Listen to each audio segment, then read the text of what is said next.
Okay, so let's talk about movies. Okay. What kind of movie do you like? Well, my favorite genres are actually, let's see, science fiction, sci-fi, and horror. Horror. Yeah. What was the last movie you watched? Do you remember? The last movie I watched was a science fiction. It was called The Shape of Water. Okay. Never heard, never seen. Yeah. Well, I can tell you a little about it if you want to hear. Yeah, yes. Okay, please so do. it's actually a love story about a janitor and a merman. Okay. A merman, like you know, Mermaid, yeah, merman. So it's actually, I don't want to give away too much of the story, but so this janitor is working at this kind of like this underground government facility, and she cleans the floors next to this giant fish tank.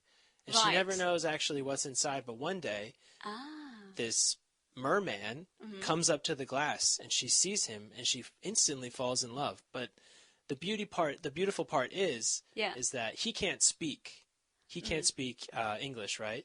But the beautiful part is she's actually deaf. And she can't hear. Right. So this like beautiful, amazing relationship kind of blossoms from them.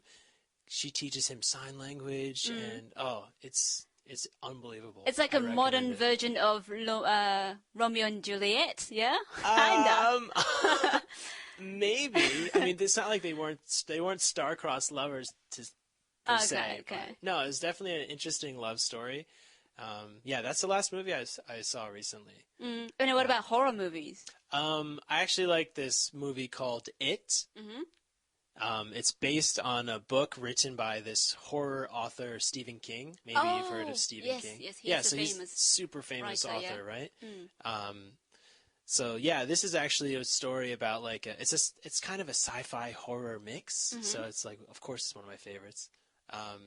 And it's about this like alien that comes to this town and takes a form as a clown, an evil clown, every 65 years. Yes. And because he wakes up from his deep sleep and he's hungry because he needs to eat.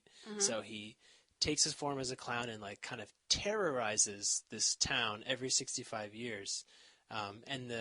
So the movie takes place in the I think it's the 1970s. Okay. And so that's the time when the monster wakes up. This like kind of group of kids starts figuring it out, what's happening in our town, and it's kind of a coming of age tale in a horror movie. Right. I don't know, it's really interesting. I hope I didn't ruin it. I'm not going to tell you the ending, of course. Okay. But, I'm not a big fan of horror movies. It makes me kind of, not to go to toilet or not to go to. All right.